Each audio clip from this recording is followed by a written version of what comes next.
I think God intended that we preserve all we could preserve and make it something that people would enjoy for their lifetimes and the next generations to come. Well, it's an unusual national park. It's 180,000 acres of a marine system covered by water, more than half of which is Biscayne Bay, a shallow, clear, crystal clear bay with seagrass beds that are the nursery for most of the marine species that live around here. And the other half of the park is a coral reef system that stretches for about 25 miles and is perhaps the most beautiful and pristine segment of coral reef in this hemisphere. The two together are separated by 42 tropical islands that are the upper Florida Keys and have never been developed and are not reachable by car. And so it's very much a secluded, marine, pristine environment. There's a special place that lies just beyond the edge of Miami's urban center. It's home to a chain of undeveloped islands, pristine bay waters, ocean reefs, and mangrove shoreline. Biscayne National Park, reaching from the southern tip of Key Biscayne to just north of Key Largo, offers sanctuary from development and an opportunity to be immersed in nature. But the protected environment of Biscayne National Park only exists because of a long and hard battle for preservation over development. There were plans for a major industrial seaport on the shoreline of South Biscayne Bay.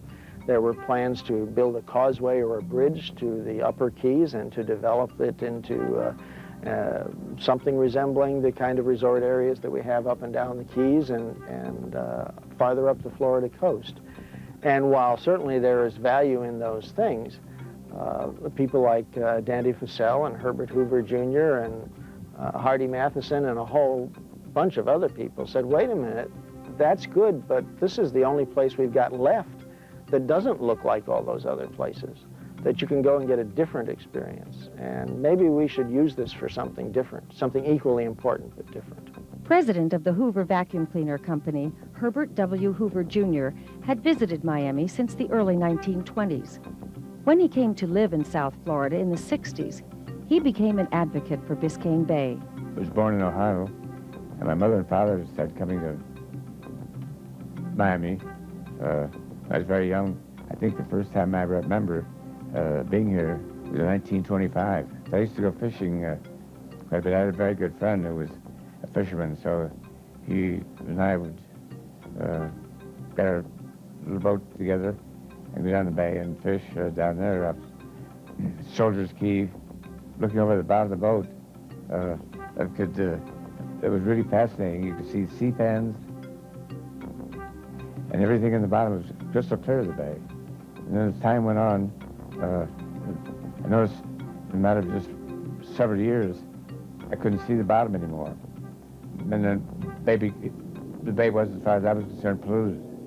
And so that really got my attention. Preservation was not a vision shared by everyone who looked at the South Biscayne Island chain. Speculators saw the undeveloped oceanfront land on Boca Chica, Elliott, Adams, and Old Rhodes Keys as real estate prime for resort development. They wanted to repeat the success of Miami Beach, but their plans required a causeway connecting the remote islands with the mainland. To promote their development plan, a group of Elliott Key landowners incorporated the city of Islandia. They had a mayor, city hall, and even set up voting polls. We are working toward a causeway, and we have talked to several engineers already and some planners. We hope to plan a community there like you do not have in Dade County. We hope it to be the finest community within South Florida. Mayor Luther Brooks and City Councilman Ralph Fossey believed development of Islandia was the best use for the area. Well, there is a tremendous future for Islandia, provided that we have the freedom to go ahead and develop the land and be able to get a causeway to these properties. Certainly, with a well-planned community, there would be buildings of all descriptions, homes for all people, and hotels and marinas and beaches and playgrounds and all of those things that make a community real livable. Well, Ralph, intention was to make a nice area out of it, and you wasn't going to, you can drill to it, of course, but you wasn't going to go and cut it up in lots and sell it off that way. By no means. You going to develop, put little cottages and that sort of thing on the beach and preserve the beach. In exchange for public access to the oceanfront, Islandia wanted to purchase submerged lands from the state of Florida. The shallow bay bottom would be dredged to expand their real estate property with fill. They presented their plan to the Dade County Commission.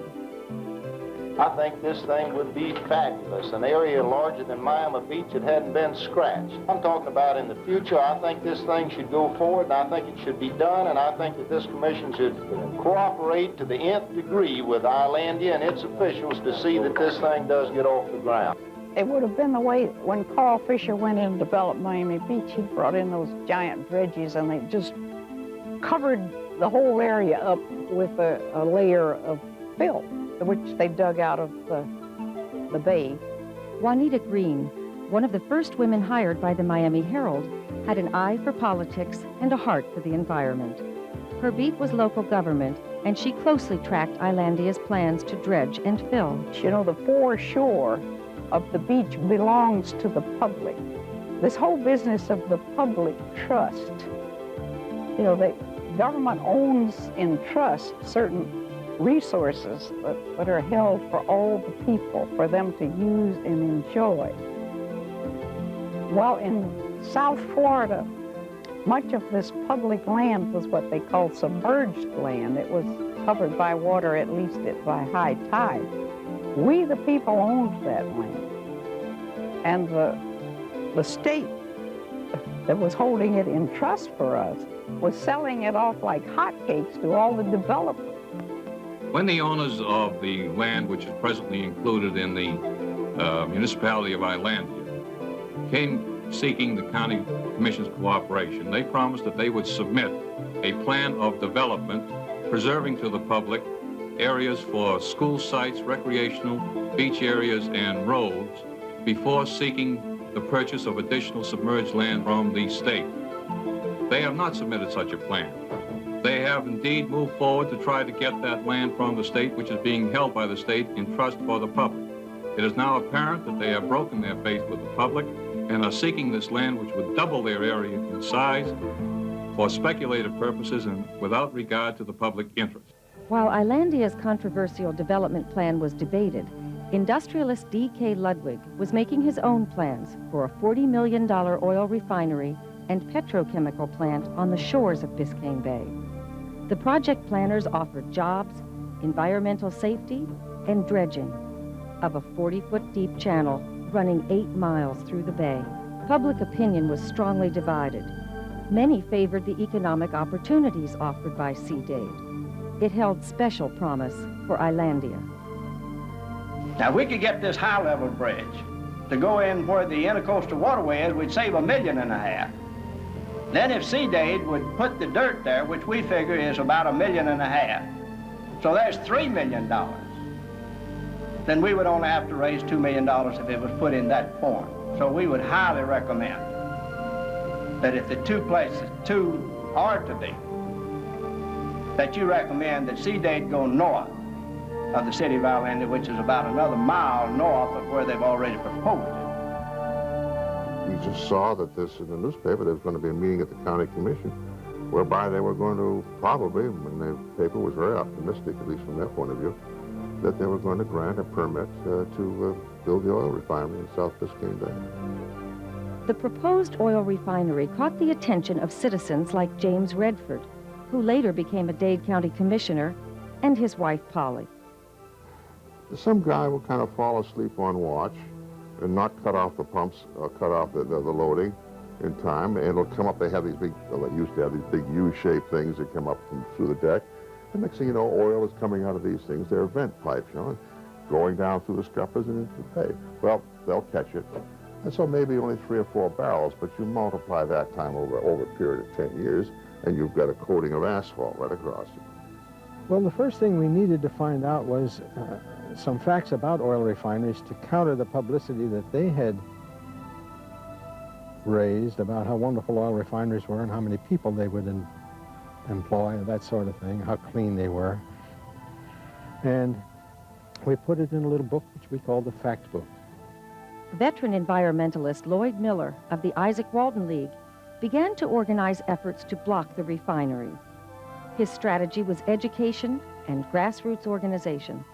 And we used the book, and then a number of us went out making speeches all over the county and Monroe County, Broward County, to convince people that, look, here's something other than what you have been told about oil refineries.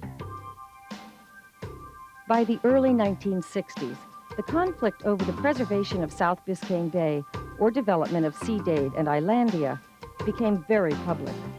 Environmentalists searched for ways to provide protection for South Biscayne Bay, the islands, and the reefs. Their concern mirrored an emerging national environmental movement.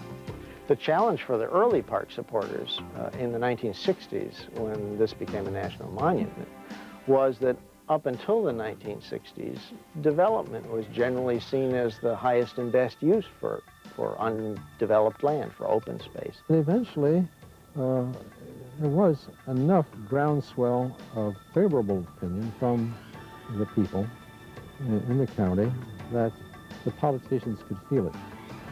Hardy Matheson, recognizing the growing public interest in conservation, based his 1964 campaign for Dade County Commissioner on stopping Sea Dade. He ran for public office primarily to stop Sea Dade, and he knew that once that oil refinery was built, that Biscayne Bay would never be the same. My father felt that it was in the greater public interest to not develop those islands. Matheson won his election. Several months later, the newly elected Dade County Commission rescinded Sea Dade's permit for development. We were in the age of the beginning of the conservation movement. On February 15, 1963, an editorial was printed in the Miami Herald, Islandia, Another Chance? It addressed the failure to preserve public access to the oceanfront on Islandia and raised the issue of federal funding to purchase and preserve the shoreline. The editorial closed with, perhaps an important next step would be for Tallahassee to get in touch with Washington. And so we sent that along to Washington, and I guess that was a big boost then, because then the feds knew and the Interior knew that they were not really fighting all the political people here. The area was proposed as a national monument which allows federal ownership and protection of natural resources that are recognized as having national significance. During the past 2 months, a task force working for the Hoover Company has considered means of saving the Islandia Bay Area from commercialization. The conclusion of this group supports the national monument concept as the only satisfactory and permanent solution. Until the Islandia chain is monumented nationally, it will be subjected to a continuing series of proposals for commercialization. Approval of any one of these proposals would start an impressive chain reaction of destruction of Biscayne Bay. Does this mean that the municipality of Islandia would go out of existence? Yes, sir. This has nothing to do with Cape Florida. This is a national park, and there is no conflict of interest between the state of Florida and the U.S. government in acquisition of recreational lands. Would this effectually kill the yes, sir. Causeway across there? All right, you've heard the motion. Is there a second to the motion? It's been seconded by Mr. Seidemann. Do we, can we take a voice vote on this? I think we can. All those in favor of this motion signify by saying aye. Aye. Opposed, no. The motion carries unanimously. Passed unanimously, but not supported universally. Mayor Luther Brooks stood firmly for the benefits of development. It's very unfortunate that our county commissioners have tried to block this development by going to the cabinet or the II board and keeping us from getting our permit. And then they have also tried to get the federal government to buy it as a national monument, realizing all the time that this would wipe us out completely. I think it is too valuable for the community to have this kind of progress in Dade County. And I don't still understand the county commission wanting a hideaway for the people that have a lot of money and can afford a boat. Only 10% of the people of Dade County will ever be able to see these islands if it's bought for a park unless there's a causeway built to it.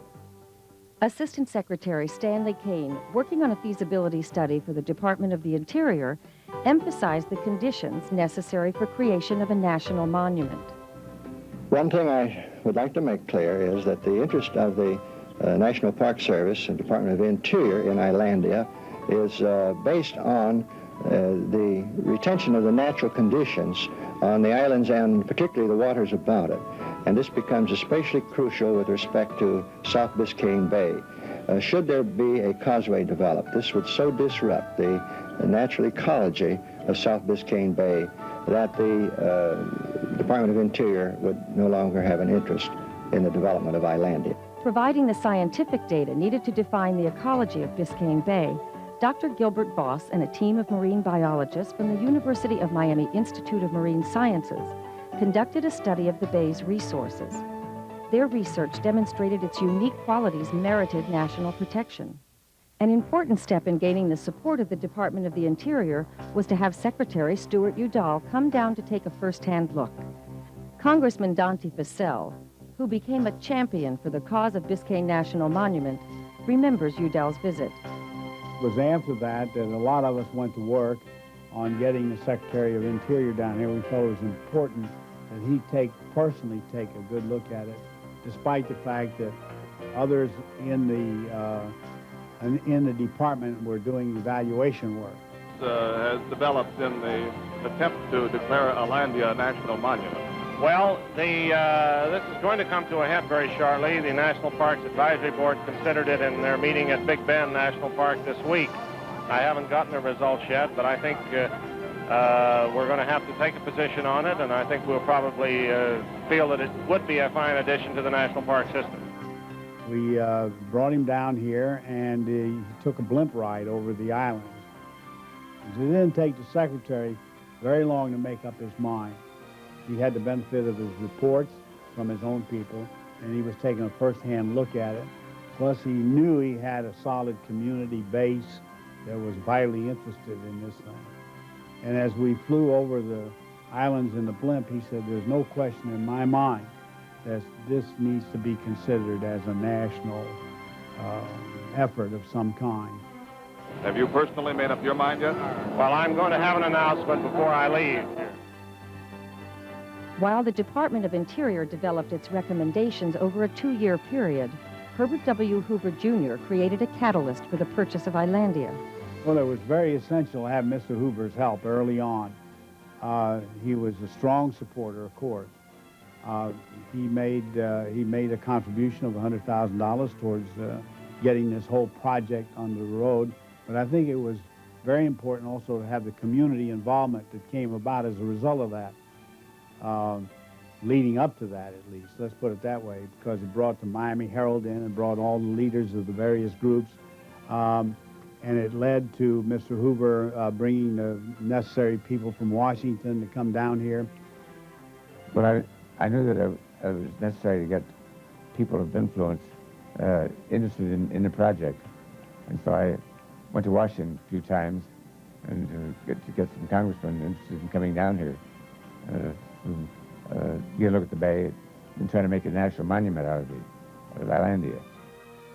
The company had a DC-3 airplane, and so he used to fly them down from Washington down here to Miami Airport. And so then they'd stay here for maybe 2 or 3 days, then go back to Washington.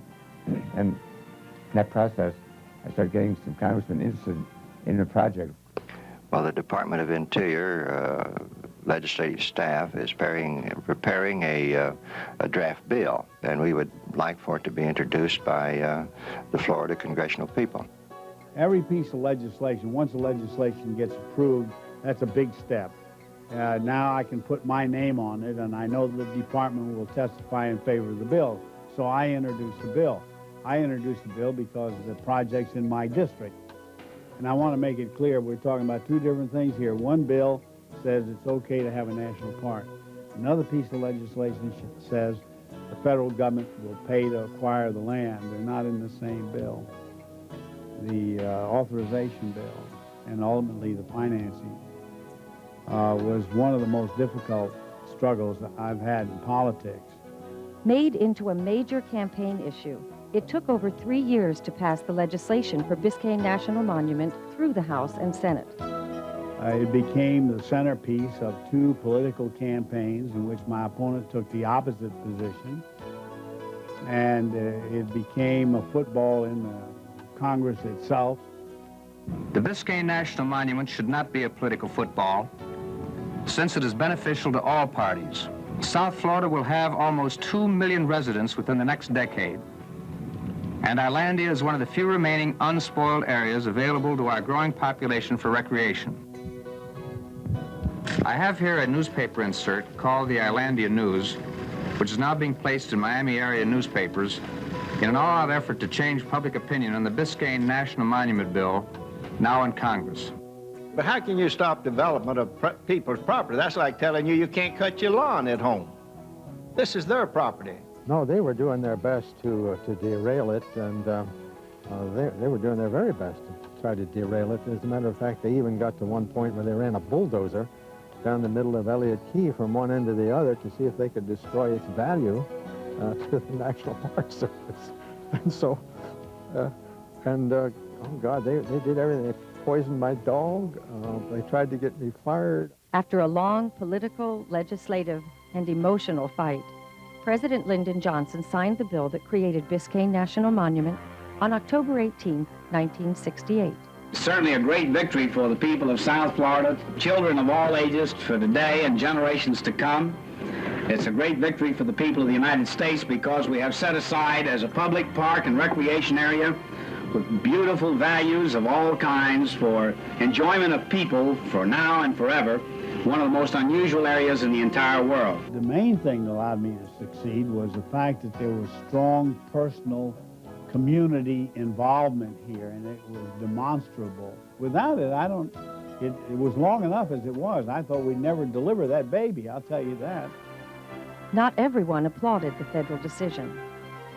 We are merely requesting that we be given the right of self-determination in our own planning and zoning of the lands that lie within the city limits of Islandia. I know Ralph was kind of devastated, so to speak. He put a lot of time and effort to try to bring that development around. He was very disappointed when the government came and took it over.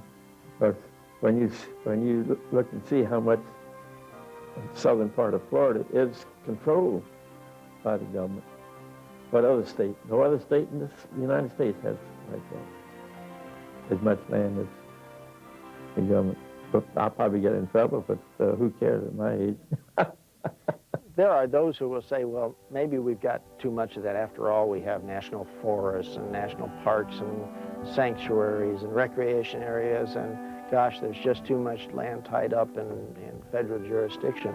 But the truth of the matter is that only the tiny fraction of those lands that are national parks are actually protected and preserved indefinitely without being altered so that they'll remain unchanged. It's only a fraction of 1% of the national lands in national parks. And we certainly ought to be able to say, at least let's keep that much, the most special areas, so that they'll be enjoyed forever. And the enjoyment part is the other half of it. We don't preserve them just for the sake of preserving them. We don't put up walls around them. The law that created the National Park Service, the very visionary law that way back in 1916, said that the National Park Service was responsible to preserve these areas for the enjoyment of the public. And then it went on to say enjoyment in a way that leaves them unimpaired for future generations. In 1980, Biscayne National Monument was upgraded to a national park, and its boundaries were expanded to 181,500 acres. But even with national park protection, preservation for the future is a fight that continues every day. One of the things that makes Biscayne distinct among national parks is that it is the national park that is closest to a downtown major urban area. Landfills, trash, commercial activity, and urban development all impact the waters of Biscayne National Park. Efforts to protect the park's resources go beyond its boundaries, extending into the community that surrounds its shores. There are as many or perhaps more things outside the park boundaries that impact or affect this resource, this wonderland inside the boundary, as happen inside. Biscayne National Park, a legacy created by environmental pioneers and passed on to future generations. And this is just a case where we were able to muster, luckily we had enough time, the opinions of the average voter. And he predominated, as I think he always does, over the developers. We must give credit to the fact that that was a good time. We somehow hit exactly the right time when the environmental pendulum was doing its thing for the environment. Well, I know that if I need it, I can go to it. It's kind of like having a diamond necklace that you keep most of the time in a safe deposit box, but you know it's there. It gives you constant satisfaction. Occasionally you use it. Or you know you can leave it to your children. And to say, well, I can vote over to something that was here 100 years ago, 200 years ago, this is almost the way it looked, you know, before the rest of us came along and started using it up. It's still there. It has a serene quality about it. It has a beauty that you can enjoy. It's almost spiritual in that sense. I think we have largely to thank a part of the segment of the population that lives here. The impetus to make this a national park didn't come from some other part of the country where people looked across the country and said, gee, that's special, but they're not taking care of it, so somebody should protect it. Rather, it came from people around here who knew this resource and this treasure and said, we have something special. It was so tough getting it into a national monument. I'm hoping that the future generations will recognize what's been done and the value of having these parks to appreciate and enjoy.